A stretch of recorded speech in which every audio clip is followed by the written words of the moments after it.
राजा हंसध्वज के 5 पुत्र थे, सुबल, सुरथ, सम, सुदर्शन तथा सुधन्वा।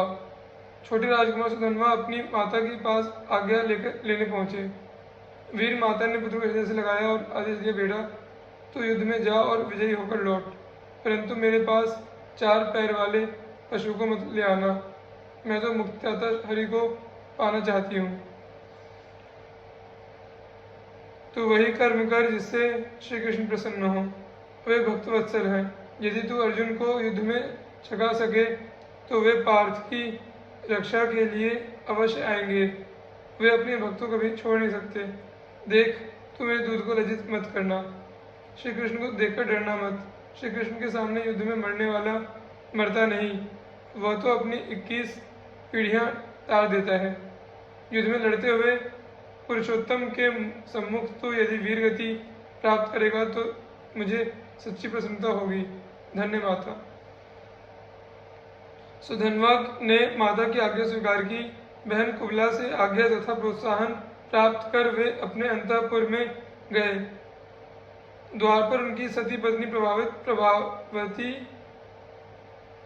पहले से पूजा का थाल सजाए पति की आरती उतारने को खड़ी थी। उसने पति की पूजा करके प्रार्थना की, नाथ, आप अर्जुन से संग्राम करने जा रहे हैं। मैं चाहती हूँ कि आपके चले जाने पर एक अंजलि देने वाला पुत्र रहे। सुधन्वा ने पत्नी को समझाना चाहा, पर वह पतिव्रता थी। उसने कहा, मेरे स्वामी, मैं जानती हूँ कि श्री कृष्णचंद्र के समीप जाकर कोई इस संसार में लौटता नहीं। मैं तो आपकी दासी हूँ। आपकी इच्छा और आपके हित में ही मेरा हित है। मैं आपके इस मंगल प्रस्थान में बाधा नहीं देना चाहती। इस दासी की तो एक तुच्छ प्रार्थना है, आपको वह प्रार्थना पूर्ण करनी चाहिए। अनेक प्रकार सुधन्वा ने समझाना चाहा, किंतु अंत में प्रभावती की विजय हुई। सती नारी की धर्मसम्मत प्रार्थना वे अस्वीकार नहीं कर सके। वहां से फिर स्नान प्राणायाम करके वे युद्ध के लिए रथ पर बैठे। उधर युद्ध भूमि में महाराज हंसध्वज अपने 4 राजकुमारों के साथ पहुंच गए। सभी शूर एकत्र हो गए, किंतु समय हो जाने पर भी जब सुधन्वा नहीं पहुंचे तब राजा ने उन्हें पकड़ लाने के लिए कुछ सैनिक भेजे। सैनिकों को सुधन्वा मार्ग में ही मिल गए। पिता के पास पहुंचकर जब उन्होंने विलंब का कारण बताया तब क्रोध में भरकर महाराज कहने लगे, तू बड़ा मूर्ख है। यदि पुत्र होने से ही सदगति होती हो तो सभी कुकर शुकर स्वर्गी जाए।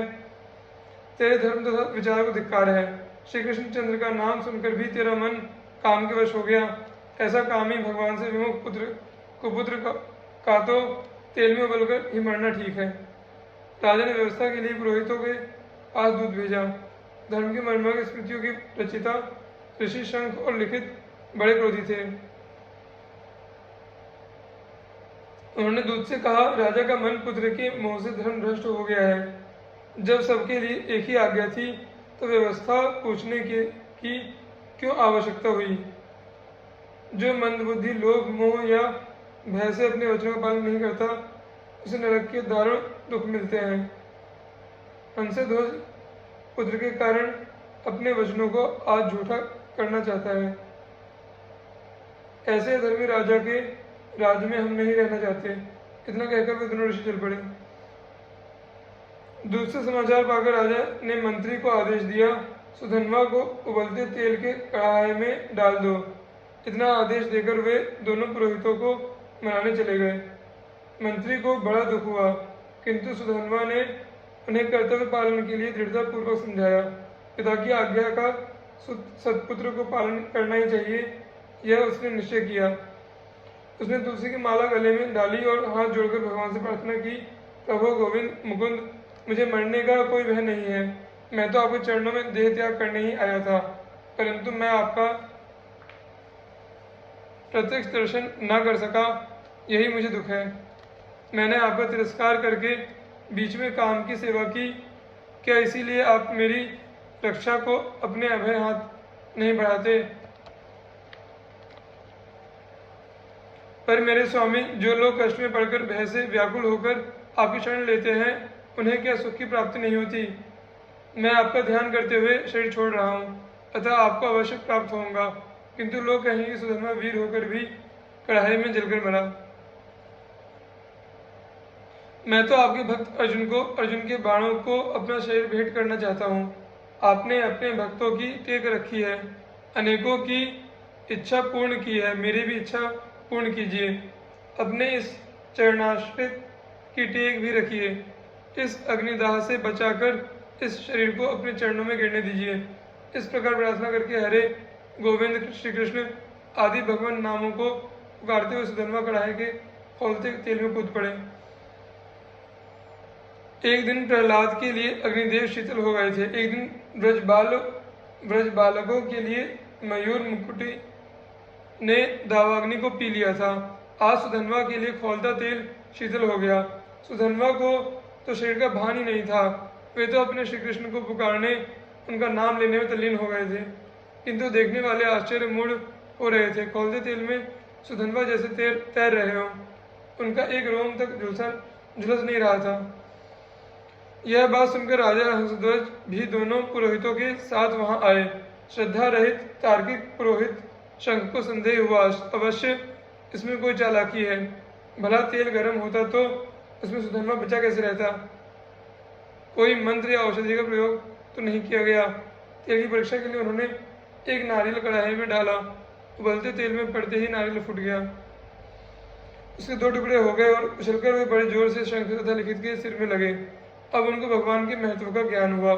सेवकों से उन्होंने पूछा कि सुधन्वा ने कोई औषधि शरीर में लगाई क्या, अथवा उसने किसी मंत्र का जप किया था।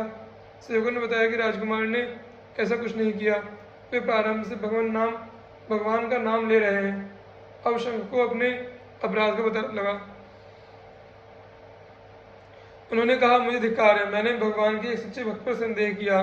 प्रायश्चित करके प्राण त्यागने का निश्चय कर शंख मुनि उसी उबलते तेल की कढ़ाई में कूद पड़े, किंतु सुधन्वा के प्रभाव से उनके लिए भी तेल शीतल हो गया। मुनि ने सुधन्वा को हृदय से लगा लिया। उन्होंने कहा, कुमार तुम्हें धन्य है, मैं तो ब्राह्मण होकर शास्त्र पढ़कर भी असाधु हूँ, मूर्ख हूँ मैं। बुद्धिमान और विद्वान तो वही है जो भगवान श्री कृष्ण का स्मरण करता है। तुम्हारे स्पर्श से मेरा यह अधम देह भी आज पवित्र हो गया। तुम जैसे भगवान के भक्तों का तो दर्शन ही मनुष्य जीवन की परम सफलता है। राजकुमार, अब तुम इस तेल से निकलो, अपने पिता, भाइयों और सेना को पावन करके मेरा भी उद्धार करो। त्रिलोकी के स्वामी श्री कृष्ण जिनके सारथी बनते हैं, उन धनुर्धर अर्जुन को संग्राम में तुम्हें संतुष्ट कर सकते हो। मुनि के साथ सुधन्वा कढ़ाई से बाहर आए। राजा हंसध्वज ने अपने भगवत भक्त पुत्र का समादर किया और उन्हें आशीर्वाद दिया। पिता की आज्ञा से सुधन्वा से निर्णय हुए। अर्जुन की सेना से उनका संग्राम होने लगा। सुधन्वा के शौर्य के कारण पांडव दल में खलबली मच गई। वृषकेतु, प्रद्युम्न, कृतवर्मा, सात्यकी आदि वीरों को उस तेजस्वी ने घायल करके पीछे हटने को विवश कर दिया। अंत में अर्जुन सामने आए। अर्जुन को अपनी शूरता का कुछ दर्प भी था, किंतु सुधन्वा तो केवल श्याम सुंदर के भरोसे युद्ध कर रहे थे। भगवान को अपने भक्त का प्रभाव दिखलाना था। बालक सुधन्वा को अपने सामने देख पार्थ को बड़ा आश्चर्य हुआ। सुधन्वा ने उनसे कहा, विजय सदा आपके रथ पर श्री कृष्णचंद्र सारथी के स्थान पर बैठे आपकी रक्षा किया करते थे, इसी से आप सदा विजयी होते रहे।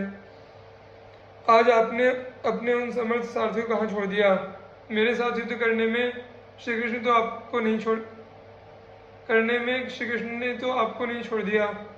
आप अब उन मुकुंद से रहित हैं। ऐसी दशा में मुझसे संग्राम कर भी सकेंगे या नहीं?